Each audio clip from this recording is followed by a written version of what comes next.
Welcome back to the Takeout. Presidential pardons cannot be reviewed or rescinded. They are final. Now, they also generate conversation, and that sometimes means those pardons are perceived as merciful, overdue. Sometimes they're perceived as political and aggravating. Should Congress play any role in this? That question has really never drawn much attention, but it is drawing attention now. Maryland Democratic Congressman Johnny Olszewski has an idea that's drawn at least one Republican backer in the House. He joins me now. What's the idea? The idea is very simple, that Congress should have some role in what has become absolutely egregious pardons by President Trump. It's not a problem that started under President Trump, but has gotten very out of control. And so it's a Pardon Integrity Act. It says that with 20 members of the House and 5 members of the Senate, we can force a review within 60 days of a presidential pardon.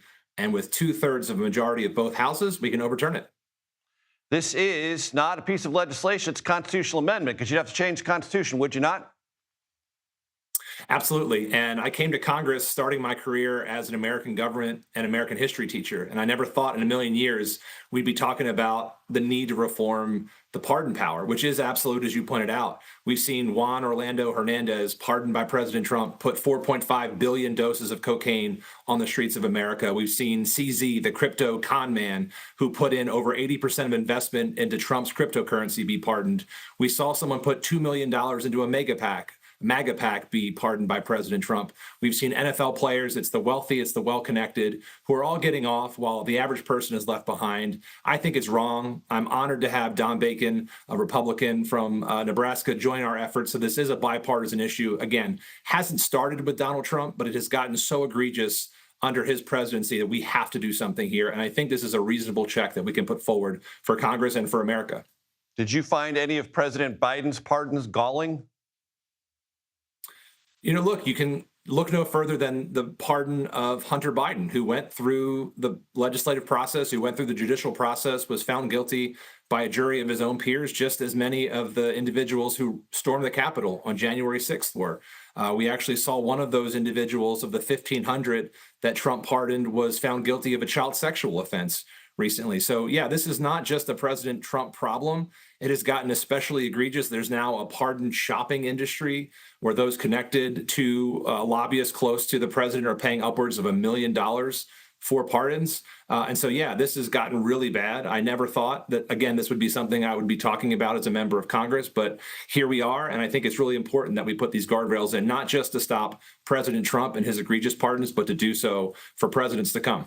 I don't need to tell you, you're a student of this. Constitutional amendments are very hard work. You need kind of a brush fire to make them happen at the state legislative level. Do you detect the potential for a brush fire?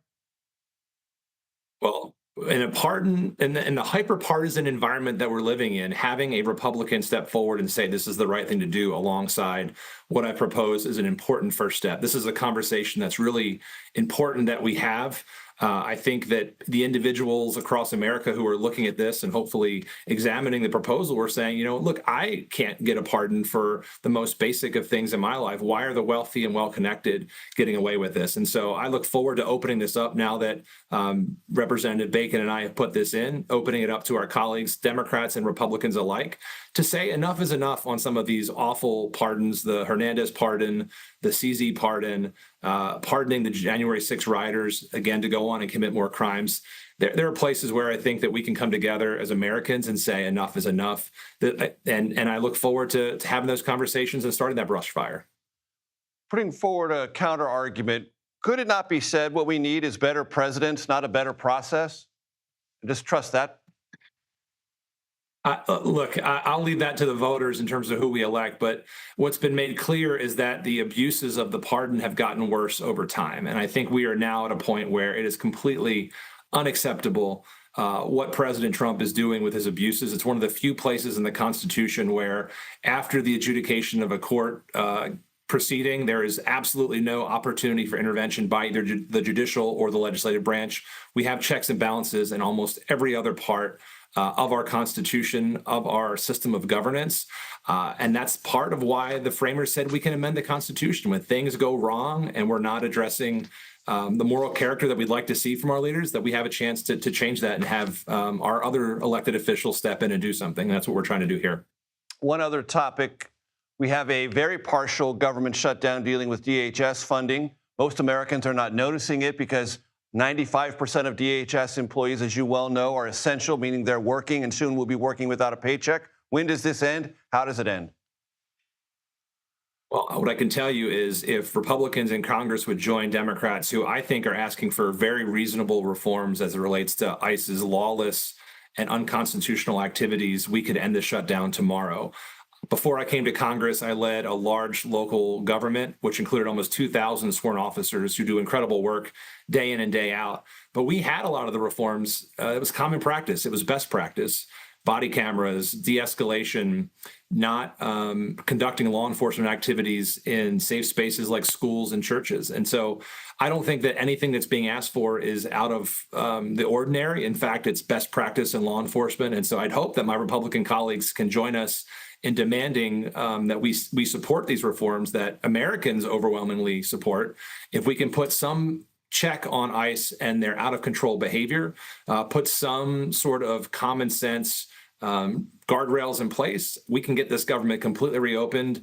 I was proud to support a lot of those individual pieces of legislation that were passed in a bipartisan way that added back some of the guardrails and funding that were taken away by President Trump. Again, this is a place where we have to come together to stop the out of control activities of ICE, but also get back to funding our government so that our hardworking employees know that they're going to have their paychecks coming so they can support their families.